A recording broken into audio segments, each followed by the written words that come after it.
Hello అండి. Welcome back to my channel. ఈరోజు ఈ వీడియోలో ఈ బ్యాక్ నెక్ అలాగే ఈ వీడియోలో చూయించే ఈ ఫ్రంట్ నెక్ అనేది స్టిచ్చింగ్ చేయబోతున్నానండి. ఈ కటింగ్ ప్యాటర్న్ ఎలా చేయాలనేది ముందుగా చూపిస్తాను చూడండి. ఈ బ్లౌజ్ వచ్చేసి బ్యాక్ ఓపెన్ బ్లౌజ్ అండి. ఫ్రంట్ ప్రిన్సెస్ కట్ వస్తుంది. ఇప్పుడు బ్యాక్ ఓపెన్స్ మన వైపు ఉండేలాగా డబుల్ ఫోల్డింగ్ వేసుకున్నాను. అలాగే ఎక్స్ట్రాస్ ఏమీ లేకుండా 2 లైన్స్ అయితే డ్రా చేసుకున్నానండి. ఇది వచ్చేసి నెక్ వైపు వస్తుంది. కింద నడుం పట్టీ కోసం అని చెప్పేసి కొంచెం ఎక్స్ట్రా లైన్ డ్రా చేసుకుంటున్నాను. లోపలికి పైపింగ్ చేస్తాం కదా! దానికోసం అని చెప్పేసి. ఇప్పుడొచ్చేసి దీనికి మెజర్‌మెంట్ బ్లౌజ్‌ని ఇలా డబుల్ ఫోల్డింగ్ చేసుకుంటున్నానండి. బ్యాక్ నెక్ కోసం బ్యాక్ పార్ట్‌లో డబుల్ ఫోల్డింగ్ చేసుకొని నడుము కొలతైతే తీసుకుంటున్నాను. ఎగ్జాక్ట్‌గా వీడియోలో చూస్తే మీకు అర్థమవుతుంది. అలాగే పైనొచ్చేసి చంక డౌన్ కోసం, అలాగే వీప్ కప్ కోసం ఒక మార్కింగ్ అయితే చేసుకుంటున్నాను. ఫుల్ లెంత్ మార్కింగ్ కోసం ఇలా బ్యాక్ డాట్స్ నుంచి పైన షోల్డర్ వరకు హాఫ్‌కు ఫోల్డ్ చేసుకొని ఒక డాట్ పెట్టుకొని లైన్ అయితే డ్రా చేసుకుంటున్నాను. 2 లైన్ ఎక్స్ట్రా లైన్ వచ్చేసి ఒక హాఫ్ ఇంచ్ ఉంటుందండి. ఫుల్ షోల్డర్ విడ్త్ వచ్చేసి 6 ఇంచెస్, 3 ఇంచెస్ నెక్ అలాగే 3 inches shoulder. Neck down arm round down వచ్చేసి 7 ఇంచెస్ అండి. ఇటువైపు 6 ఇంచెస్ ఎలా అయితే ఉందో అలా మార్కింగ్ చేసుకుంటున్నాను. ఇది నార్మల్‌గా బ్యాక్ బ్లౌజ్ కటింగ్ చేసే వాళ్ళకి అర్థమవుతుందండి. ఎల్ షేప్ లాగా డ్రా చేసుకొని ఆర్మ్ రౌండ్ డ్రా చేసుకోవడం కోసం ఇలా మార్కింగ్ అయితే చేసుకుంటున్నానండి. ఆర్మ్ రౌండ్ డ్రాయింగ్ అయితే చేస్తున్నానండి. ఇలా ఆర్మ్ రౌండ్ డ్రాయింగ్ అయిపోయిన తర్వాత కింద వైపు మనం అంటే నడుము కొలత తీసుకున్నాం కదా! దానికొచ్చేసి బ్యాక్ డాట్ కోసం 1 ఇంచు అలాగే 2 ఇంచెస్ ఎక్స్‌ట్రా మార్కింగ్ అండి. సైడ్స్ చంక దగ్గర కూడా ఒక 2 ఇంచెస్ అనేది ఎక్స్‌ట్రా మార్కింగ్ చేసుకుంటున్నాను. అదొచ్చేసి మన షోల్డర్ అంటే చెస్ట్ లూజ్ అండి. ఇప్పుడొచ్చేసి మనం ఎలాగైతే డ్రా చేసుకున్నామో అదే విధంగా కటింగ్ అయితే చేసుకుంటున్నాను. నెక్ ప్యాటర్న్ వచ్చేసి నేను పేపర్ ఫ్యూజింగ్‌ని అటాచ్ చేసిన తర్వాత నెక్ ప్యాటర్న్ డ్రా చేస్తాను. ఇప్పుడొచ్చేసి ఫ్రంట్ పార్ట్ మార్కింగ్ కోసం చూపిస్తాను చూడండి. ప్రిన్సెస్ కట్ కోసం మనం స్ట్రెయిట్ కట్‌లో కట్ చేస్తాం కదా! అదే విధంగా స్ట్రెయిట్ కట్‌లో క్లాత్ అయితే వేస్తున్నాను. బ్యాక్ పార్ట్ ఎలాగైతే ఉందో అదే విధంగా ఫ్రంట్ పార్ట్ పైన వేసుకోవాలి. ఇప్పుడు అదే విధంగా డ్రాయింగ్ అయితే చేసుకోవాలండి. కొంచెం క్లోజ్ అంటే మడత పెట్టాను కదా! అదొచ్చేసి బ్యాక్‌లో ఎక్స్ట్రా కోసం. అందుకని చెప్పేసి అది మార్కింగ్ అయితే చేయలేదు. ఇప్పుడొచ్చేసి 3 ఇంచెస్ అనేది పైకి డ్రా చేసుకుంటున్నానండి. ఫ్రంట్ షేప్ వచ్చి వి షేప్‌లో వస్తుంది కదా! దానికోసం అని చెప్పేసి. ప్రిన్సెస్ కట్ కోసం పైన వైపు ఉన్న క్లాత్ అండి. కింద వైపు నేను పట్టీ అనేది అటాచ్ చేస్తాను. మన నార్మల్ షేప్ పట్టీ ఎలాగైతే అటాచ్ చేస్తామో నార్మల్ బ్లౌజ్‌కి అదే విధంగా అటాచ్ చేస్తానండి. ఫ్రంట్ పార్ట్ డ్రాయింగ్ అయిన తర్వాత కింద వైపండి ఇది కొంచెం మనం ఫోల్డింగ్ అనేది చేస్తాం కదా! ఖర్చుల కోసం వెళ్తుందని చెప్పేసి ఒక హాఫ్ ఇంచ్ అనేది ఎక్స్‌ట్రా అయితే డ్రా చేసుకుంటున్నాను కింద వైపు. అలాగే సైడ్స్‌కి కూడా మన డ్రాయింగ్‌లో కొంచెం అనేది వెళ్తుంది కదా! అది కూడా ఇక్కడ మార్కింగ్ అయితే చేసుకుంటున్నాను. కింద వైపు డాట్ కోసం, అలాగే పైన వైపు డాట్ కోసం వచ్చేసి ఒక హాఫ్ ఇంచు, కింద వైపు వచ్చేసి ఒక 1 ½ ఇంచ్ అయితే మార్కింగ్ చేసుకుంటున్నానండి. ఇప్పుడు ఎలాగైతే డ్రా చేసామో అదే విధంగా కటింగ్ అయితే చేసుకుంటున్నాను. ఫ్రంట్ పార్ట్ షేప్ అయితే నేను స్టిచ్ చేసుకునేటప్పుడు డ్రా చేస్తానండి. అందుకని చెప్పేసి ఈ డ్రాయింగ్ అనేది ఇక్కడ చూయించలేదు. ఇప్పుడు బార్డర్‌ని ఎలా కట్ చేసుకోవాలో చూపిస్తానండి. బార్డర్‌లో వచ్చేసి నేను 3 పార్ట్స్ లాగా డివైడ్ చేశాను బార్డర్‌ని. ఆ డివైడ్ చేసిన బార్డర్‌నే డిజైన్ కోసం నేను వాడానండి. ఇదెలా వాడుకోవాలనేది నేను చూపిస్తాను చూడండి. ఆ బార్డర్ అయితే కట్ చేసి పక్కన పెట్టాను. స్టిచ్ చేసుకునేటప్పుడు నేను ఎలా కట్ చేసుకోవాలనేది చూపిస్తాను.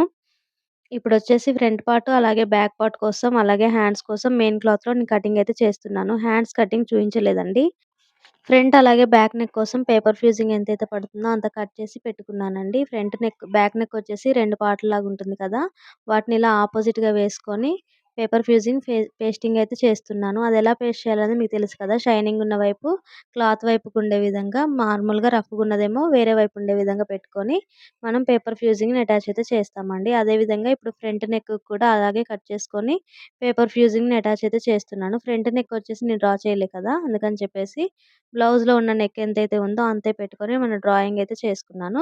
ఫ్రంట్ నెక్‌ని ఇలా క్లోజ్‌గా ఉంటుంది కదా! ఫ్రంట్ నెక్ వచ్చేసి ఆ క్లోజ్డ్ ప్యాటర్న్‌లోనే నెక్‌కి సరిపోయేంత పేపర్ ఫ్యూజింగ్ అయితే తీసుకొని దానికి అటాచ్ చేశానండి. లైనింగ్ మీద అటాచ్ చేయడం వల్ల నెక్ అనేది పైనకి లేవకుండా ఉంటుంది. అలాగే కటింగ్ చేసేటప్పుడు కూడా మన స్టిచ్చింగ్‌కి కూడా ఈజీగా ఉంటుందని చెప్పేసి ఇలా నేను పేపర్ ఫ్యూజింగ్‌ని ముందుగానే పేస్ట్ అయితే చేస్తానండి. నెక్ కట్ చేశాక పేపర్ ఫ్యూజింగ్‌ని నేను అటాచ్ చేయను. ఇదొచ్చేసి ఇప్పుడు పేపర్ ఫ్యూజింగ్ ఉన్న వైపు మనం మార్కింగ్ పడే విధంగా పైన వైపుకు వేసుకొని నెక్ ఎలా డ్రా చేసుకోవాలనేది చూపిస్తాను చూడండి. ఫోల్డింగ్ అయితే మీకు అర్థమైంది కదా! మీకేమైనా డౌట్ ఉంటే నాకు కామెంట్ చేయండి. నేను ఖచ్చితంగా రిప్లై అయితే ఇస్తానండి. నెక్ ప్యాటర్న్ డ్రా చేస్తున్నాను చూడండి. ఇదొచ్చేసి వి షేప్ లాగా ఉంటుంది. కర్వ్డ్ వి అండి. కొంచెం షార్ప్‌గా సైడ్‌కి ఎడ్జ్‌లో వస్తుంది. అలాగే పైన వైపు నుంచి కర్వ్ షేప్‌లో వస్తుంది. కింద వైపు ఒక ఎక్స్‌ట్రా లైన్ అయితే డ్రా చేసుకుంటున్నాను. మన నెక్ అనేది ఎంతవరకు కనిపించాలి అనేది ముందుగానే మార్క్ చేసి పెట్టుకోవడం వల్ల ఇలా అవుతుందండి. అలాగే మనం వచ్చేసి నెక్ కట్ వర్క్ ప్యాటర్న్ కోసం నేను ముందుగానే ఒక పేపర్ ప్యాటర్న్ అయితే డ్రా చేసి పెట్టుకుంటానండి. ఎప్పుడు అది పడేయకుండా దాన్నే యూజ్ చేస్తూ ఉంటాను. మూతలు అవి ఇవి అంటే మనకు అంత తొందరగా దొరకవు కదా! అందుకని చెప్పేసి. ఇదొచ్చేసి మనం మన డెస్క్‌లో పెట్టుకుంటే ఎప్పటికైనా యూజ్ అవుతుందండి. ఈ పేపర్ ప్యాటర్న్ ఎలా డ్రా చేసుకోవాలని చెప్పేసి నేను వీడియో అయితే చేశానండి. కావాలంటే ఆ వీడియో లింక్ డిస్క్రిప్షన్‌లో ఇస్తాను చూడండి. ఇదొచ్చేసి రెండో వైపు పేపర్ ఫ్యూజింగ్ పేస్ట్ చేయాలి కదా! ఇలా అంటే మార్కింగ్ అనేది పడే విధంగా నేనిలా డ్రా చేసుకుంటున్నానండి. మన దగ్గర ఇలా డ్రా చేసిన తర్వాత దాని పైన డబుల్ ఫోల్డింగ్ వేసుకొని ఒక్కసారి ట్యాప్ చేసినట్లయితే డిజైన్ అనేది ఇవతల వైపు కూడా పడుతుంది కదా! ఇలా డిజైన్ పడిన తర్వాత ఇవతల వైపుకి కూడా సేమ్ మార్కింగ్ అనేది చేసుకుంటే సరిపోతుంది. ఈ కట్ వర్క్ ఉంది కదా! కట్ వర్క్ ఎలా ఉందో అలా డ్రా చేసుకున్న తర్వాత కింద వైపు మరీ డీప్ అవుతుందని చెప్పేసి ఒక కట్ లాగా పెట్టుకున్నానండి. ఎక్కడి వరకు స్టిచ్ చేసుకోవాలి అని చెప్పి గుర్తుండడం కోసం. ఇప్పుడొచ్చేసి లైనింగ్ అంటే మెయిన్ క్లాత్ మీద లైనింగ్ క్లాత్ వేసుకొని స్టిచ్చింగ్ అయితే చేస్తాను. స్టిచ్చింగ్ చేసేటప్పుడు చూపిస్తానండి. ఇప్పుడు వచ్చేసి బ్యాక్ పార్ట్‌లో మనం డిజైన్ ఎలా స్టిచ్ చేసుకోవాలా అంటే ఎలా మార్కింగ్ చేసుకోవాలని చూపిస్తాను. ఇట్లా అపోజిట్ లైన్‌లో వేసుకోవాలి 2 క్లాత్‌లు కూడా. ఫ్రంట్ అంటే సైడ్స్ గూడా వేసుకున్న తర్వాత డిజైన్ అనేది డ్రా చేసుకోవాలి. ఇప్పుడు డిజైన్ ఎలా డ్రా చేసుకోవాలో చూపిస్తాను చూడండి. వీప్ కప్ ఎంతైతుందని మార్కింగ్ అయితే చేసుకుంటున్నానండి. ఇలా వీప్ కప్ కింద వైపు ఎక్స్‌ట్రా లైన్ కోసం వదులుకున్న తర్వాత వీప్ కప్ అయితే ఎంతుందో అంత డ్రాయింగ్ అయితే వేసుకున్నాను. వేసుకున్న తర్వాత ఇప్పుడు ఈ నెక్ ఎలా ఉందో సేమ్ అదే విధంగా బ్యాక్ నెక్ కూడా డ్రాయింగ్ అయితే వేస్తానండి. బ్యాక్ హుక్స్‌లు అండ్ కాజాల పట్టీల కోసం ఒక లైన్ అయితే డ్రా చేసుకున్నాను. అలాగే నెక్ విడ్త్ ఎంతుందో చెక్ చేసుకొని అంతవరకు మార్కింగ్ అయితే చేశానండి. బ్యాక్ నెక్ విడ్త్ వచ్చేసి ఫ్రంట్ అంటే పైన వైపు 3 ఇంచెస్ కింద వైపు ఒక హాఫ్ ఇంచ్ అనేది ఎక్స్‌ట్రా అయితే మార్కింగ్ చేసుకున్నాను. ఇప్పుడొచ్చేసి నెక్ ఎలా డ్రా చేస్తానో చూపిస్తాను చూడండి. కొంచెం నెక్ డ్రాయింగ్ అనేది చెప్పడం కంటే చూస్తే మీకు బాగా అర్థమవుతుందని అనుకుంటున్నానండి. వి షేప్ లాగా వస్తుంది. పైన కొంచెం కర్వ్ వచ్చేసి వి షేప్ వస్తుంది. ఈ వి షేప్ వచ్చిన దగ్గర మనం కట్ వర్క్ అనేది డ్రా చేసుకోవాలి. ఈ కట్ వర్క్ డ్రా చేసుకోవడానికి కోసం లైన్ అనేది కట్ వర్క్ కరెక్ట్ ప్లేస్‌లో రావడం కోసం ఎక్స్‌ట్రా లైన్ పైన వైపు ఒకటి డ్రా చేస్తానండి. అంటే మనం ఈ మెయిన్ లైన్ మీదే కట్ వర్క్ డ్రా చేసుకుంటే ఏమవుతుందంటే కట్ వర్క్ అనేది చాలా చిన్నగా నెక్ వస్తుంది. అందుకని చెప్పేసి నెక్ కొంచెం వెడల్పుగా రావడం కోసం అంటే కరెక్ట్ సైజ్‌లో రావడం కోసం బ్యాక్ సైడ్ ఒక పావించు లేదా హాఫ్ ఇంచ్ తోటి ఒక లైన్ అయితే డ్రా చేసుకుంటున్నాను. ఈ బ్యాక్ ఎంత లైన్ అయితే డ్రా చేసుకున్నానో దాని మీద ఈ క్లాత్ అనేది పెట్టుకొని డ్రాయింగ్ అయితే వేస్తానండి. ఈ ప్యాటర్న్ కావాలి అంటే మీరు కామెంట్ చేయండి. నేను ఆ లింక్ అనేది డిస్క్రిప్షన్‌లో ఇస్తాను చూడండి. ఎప్పుడూ ఒకే సైజులో ఉండడం కోసం నేనిలా ప్యాటర్న్ అయితే రెడీ చేసి పెట్టుకున్నానండి. కట్ వర్క్ ఇలా డ్రా చేసుకుంటున్నాను. కింద వైపు వచ్చేసి మస్ట్ అండ్ షుడ్‌గా వి షేప్ అనేది ఉండాలండి. కర్వ్డ్ వి లెక్క ఉండాలి. అలా ఉండే విధంగా డ్రాయింగ్ అయితే పేపర్‌ని మనం అలా ప్లేస్ చేసుకొని డ్రాయింగ్ అయితే వేసుకోవాలి. మరి ఇక్కడ కింద వైపు మనం ముక్సులు, కాజాలు స్టిచ్చింగ్ చేసినప్పుడు అది లోపల వైపు వెళ్తుంది కదా! అలా వెళ్ళకుండా ఉండడం కోసం నేను కొంచెం వి షేప్ అనేది అంటే హాఫ్ మూన్ వచ్చే విధంగా అక్కడ వరకి డ్రాయింగ్ అయితే వేశానండి. ఇప్పుడొచ్చేసి నార్మల్ కట్ వర్క్ ఎలా ఉందో అలా డ్రా చేసుకుంటాను. పైన వైపు కూడా కొంచెం తగ్గింది కదా! అక్కడ కూడా హాఫ్ కట్ వర్కే డ్రాయింగ్ అయితే వేస్తానండి. ఇలా డ్రాయింగ్ మొత్తం అయిపోయిన తర్వాత బ్యాక్ సైడ్ కూడా వచ్చే విధంగా రావడం కోసం మార్కర్ తోటి ఇలా డ్రాయింగ్ అయితే వేస్తాను. వెడల్పనేది కొంచెం ఎక్కువగానే వస్తుందండి. పైన వైపు నార్మల్ బ్లౌజులకి మనం కింద వెడల్పొస్తుంది కదా! ఈ బ్లౌజ్‌కొచ్చేసి పైన వైపు వెడల్పొస్తుంది. అంటే మనం డ్రెసెస్‌కి నెక్ డ్రా చేసుకుంటే ఎలా అయితే వస్తుందో, అదే విధంగా పైన వైపు కొంచెం వెడల్పొస్తుంది. కింద వైపు వెడల్పు కొంచెం తక్కువగా వస్తుంది. డిజైన్స్ వేసినప్పుడు ఎగ్జాక్ట్‌గా రౌండ్ నెక్ వచ్చినట్టు రావు కదా! అవి కొంచెం అడ్జస్ట్ చేసుకోవాలి. మన కస్టమర్‌కి ఆ విషయాన్ని ముందే చెప్పుకోవాలండి. ఇప్పుడు మెయిన్ క్లాత్ పైన మనం లైనింగ్ క్లాత్ అనేది వేసుకోవాలండి. వేసుకున్న తర్వాత స్టిచ్చింగ్ అయితే వేసుకోవాలి. కట్ వర్క్ అనేది ఈజీగా మనకు పైన వైపు కనిపిస్తుంది కదా! దాన్ని బట్టి మనం స్టిచ్చింగ్ అయితే వేసుకోవాలి. ఈ స్టిచ్చింగ్ అయితే నేను చాలా సార్లు చూపించానండి. వీడియో లెంత్ ఎక్కువ అవుతుందని చెప్పేసి కట్ వర్క్ స్టిచ్చింగ్ అయితే చూయించలేదు. స్టిచ్చింగ్ అయిన తర్వాత ఇలా ఎక్స్‌ట్రా ఉన్న క్లాత్ మొత్తం కట్ చేసుకుంటున్నాను. రౌండ్ షేప్ ఎలా అయితే ఉందో అలాగా. అలాగే అక్కడక్కడ కట్ అనేది పెట్టుకుంటున్నానండి. మనం పెట్టే ప్రతి కట్ కూడా కొంచెం అంటే వి కట్ ఉంటుంది కదా! స్ట్రెయిట్ కటింగ్ కటింగ్ క్రాస్‌గా కట్ చేయకుండా ఇప్పుడు వీడియోలో చూపించే విధంగా క్లాత్‌ని కొంచెం కొంచెం ఫోల్డ్ చేసుకుంటూ కట్స్ అనేవి పెట్టుకోవాలండి. ఇలా కట్ పెట్టుకోవడం వల్ల క్లాత్ అనేది ఎక్స్‌ట్రా ఉన్న క్లాత్ అంటే స్టిఫ్‌గా ఉంటుంది కదా! మన పేపర్ ఫ్యూజింగ్ అనేది.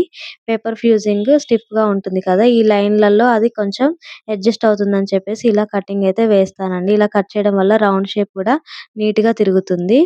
ఇప్పుడొచ్చేసి కొంచెం ఎక్స్‌ట్రా ఉన్న క్లాత్ ఉంటుంది కదా! అదంతా నేను కటింగ్‌లో తీసేస్తానండి. ఎందుకంటే కట్ వర్క్ అనేది లేచినట్టు కనిపిస్తుంది. అంత ఎక్కువ క్లాత్ ఉండడం వల్ల. అందుకని చెప్పేసి కొంచెం క్లాతే ఉండే విధంగా చుట్టూ కూడా కటింగ్ అయితే చేస్తాను. ఎక్స్‌ట్రా ఉన్న క్లాత్ మొత్తం కూడా. ఇలా కట్ చేసిన తర్వాత రివర్స్ తిప్పుకుంటానండి. ఇవి రివర్స్ తిప్పేటప్పుడు కూడా ఫింగర్స్‌తో అడ్జస్ట్ చేయాలండి. లోపల వైపు కొంచెం గీరినట్టుగా చేసినట్లయితే వి షేప్ అనేది అంటే రౌండ్ షేప్ అనేది నీట్‌గా వస్తుంది. ఎక్కడ కూడా వి షేప్ రాకుండా నీట్‌గా ఉంటుందండి రౌండ్ షేప్ కూడా స్టిచ్చింగ్‌లో. మీకిదైతే అర్థమైందని అనుకుంటున్నాను. మీకేమైనా డౌట్స్ ఉంటే కామెంట్ చేయండి. నచ్చితే నా ఛానెల్‌ని సబ్స్క్రైబ్ చేసుకోండి. మీకు ఎటువంటి వీడియోస్ కావాలన్నా కామెంట్ చేయండి. ఖచ్చితంగా నేను ఆ వీడియోస్ అయితే చేస్తానండి. ఇప్పుడు రెండో వైపు అంటే బ్యాక్ సైడ్ కూడా మనం ఇలాగే కట్ వర్క్ అనేది స్టిచ్చింగ్ వేసుకొని అది కూడా సేమ్ ఇలాగే తిప్పుకోవాలండి. ఇలా తిప్పుకున్న తర్వాత లోపల వైపు నుంచి ఐరనింగ్ అయితే చేసుకోవాలండి. ఇలా ఐరన్ చేయడం వల్ల మన కట్ వర్క్ అనేది నీట్‌గా ఉంటుంది. కావాలంటే స్టిచ్చింగ్ అయితే వేసుకోవచ్చు. నేను స్టిచ్ వేయలేదు పై వైపు నుంచి. ఓన్లీ ఐరన్ మాత్రమే చేశాను. ఇప్పుడొచ్చేసి మనం అంటే ప్రిన్సెస్ కట్ కదా! ఇదొచ్చి ప్రిన్సెస్ కట్ కోసం మార్కింగ్ అయితే చేసుకుంటున్నాను. పొడవెంత కావాలి అని చెప్పేసి ఒక 10½ ఇంచెస్‌కి నేను కట్ వర్క్ డ్రాయింగ్ అయితే చేశానండి. పై వైపు నుంచి ఇలా డ్రా చేసిన విధంగా కట్ చేసుకొని స్టిచ్చింగ్ అయితే వేస్తానండి. ప్రిన్సెస్ కట్ ఆల్మోస్ట్ అందరికీ తెలిసే ఉంటుంది. ఎవరికైనా తెలియకపోతే ఈజీ వేలో ఎలా స్టిచ్ చేసుకోవాలనేది కామెంట్ చేయండి. ఇప్పుడైతే నార్మల్‌గా నేను కటింగ్ అయితే చేసేసుకున్నానండి. కట్ చేసుకున్న తర్వాత ఒకదాని పైన ఒకటి వేసుకొని ఇలా స్టిచ్చింగ్ అయితే వేస్తాను. ఇప్పుడొచ్చేసి మనకి చంక దగ్గర డిజైన్ ఉంటుంది కదా! షోల్డర్ పై వైపు నుంచి ముందుగానే స్టిచ్చింగ్ అయితే వేసుకోవాలండి. కానీ నేనొచ్చేసి తర్వాత చూసుకున్నాను. అందుకని చెప్పేసి తర్వాత షోల్డర్ పైనుంచి మనకి సన్నగా ఒక గోటులాగా లేసొస్తుంది కదా! అదొచ్చేసి బార్డర్‌లో కట్ చేసుకున్నానండి. బార్డర్‌లో కట్ చేసుకొని సన్నగా వచ్చే విధంగా నేను బార్డర్ అయితే వేశాను. ముందుగా ప్రిన్సెస్ కట్ అయితే ఇలా స్టిచ్చింగ్ అయితే వేసుకున్నానండి. స్టిచ్చింగ్ వేసుకున్న తర్వాత మనకి క్లాత్‌లో వస్తుంది కదా! శారీలో వచ్చిన బార్డర్ అంటే బ్లౌజ్‌లో వస్తుంది కదా! సైడ్‌కి ఆ బార్డర్ అయితే కట్ చేసుకున్నానండి. రెండు వైపులా ఫోల్డింగ్ కోసం కొంచెం ఎక్స్‌ట్రా అయితే కటింగ్ చేసుకున్నాను. ఈ సన్న బార్డర్ అయితే కొంచెం బావుంటుందని చెప్పేసి ఈ బార్డర్ అయితే వేశానండి. మిగిలిన బార్డర్ కింద వైపు మన షేప్ పట్టీ కోసం అని కట్ చేసాం కదా! ప్రిన్సెస్ కట్‌లో ఆ షేప్ పట్టీకి ఆ బార్డర్ అనేది అటాచ్ చేస్తానండి. ఇప్పుడు కర్వ్ షేప్ ఎలా డ్రా చేసుకోవాలో స్టిచ్ చేసుకోవాలో చూపిస్తానండి. బార్డర్ సైడు మనకి అంటే చంక దగ్గర నుంచి 2 ఇంచెస్ వరకు మార్కింగ్ అయితే చేసుకొని, ఇప్పుడు ప్రిన్సెస్ కట్ ఉంది కదా! ఎక్కడి వరకైతే మార్కింగ్ వచ్చిందో అక్కడ కొంచెం అయితే క్లాత్ విప్పుతానండి.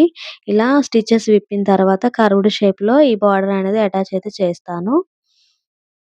ముందుగానే స్టిచ్ చేసుకోవచ్చండి. నేను కొంచెం ఈ షేప్ అనేది సాగుతుంది కదా! అందుకని చెప్పేసి నేను స్టిచ్ వేసుకున్న తర్వాతే కొంచెం అంత ఇలా విప్పిన తర్వాత స్టిచ్చింగ్ అయితే వేశాను. మీకు అర్థమవుతుందనే అనుకుంటున్నానండి. ఇది కొంచెం కర్వ్ షేప్ చిన్నగా ఉంది కాబట్టి ఐరనింగ్ అయితే చేయట్లేదు. చేయకుండానే స్టిచ్చింగ్ అయితే వేసేసాను. లోపల వైపు నుంచి ఇలా తీసుకున్న తర్వాత కుట్టనేది ఇలా వేసుకుంటానండి. షేప్ ఎలా అయితే ఉందో అదే విధంగా స్టిచ్చింగ్ వేసుకొని మనం ఇప్పుడు కుట్టిప్పాం కదా! ఆ ఇప్పిన కుట్టు దగ్గర కూడా లోపల వైపుకి ఒక స్టిచ్ అయితే వేస్తాను.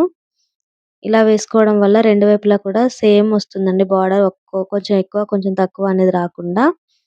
ఈ స్టిచ్చింగ్ అయితే అయిపోయింది కదా! ఇప్పుడు బ్యాక్ కోసం ఎలా స్టిచ్ వేసుకోవాలో చూపిస్తాను చూడండి. బ్యాక్ నెక్ తీసుకొని ఇది కొంచెం కర్వ్ షేప్ అనేది చాలా ఎక్కువగా వస్తుందండి. అందుకని చెప్పేసి దీనికి బ్యాక్ సైడ్ బార్డర్‌కి కొంచెం ఐరనింగ్ అయితే చేస్తాను స్టిచ్ వేసిన తర్వాత. అది ఎలా ఐరన్ చేయాలనేది చూపిస్తాను చూడండి. షేప్ కోసం కూడా మార్కింగ్స్ అయితే వేసుకోవాలండి. రెండు వైపులా సేమ్ రావడం కోసం. ఇక్కడ వరకు కార్నర్ వరకు స్టిచ్చింగ్ ఇలా వేసుకొని క్రాస్‌గా ఇప్పుడు ఒక 2 ఇంచెస్, 2½ ఇంచెస్ అంటే 2½ ఇంచెస్ దగ్గర నుంచి మార్కింగ్ అయితే వేసుకుంటున్నానండి.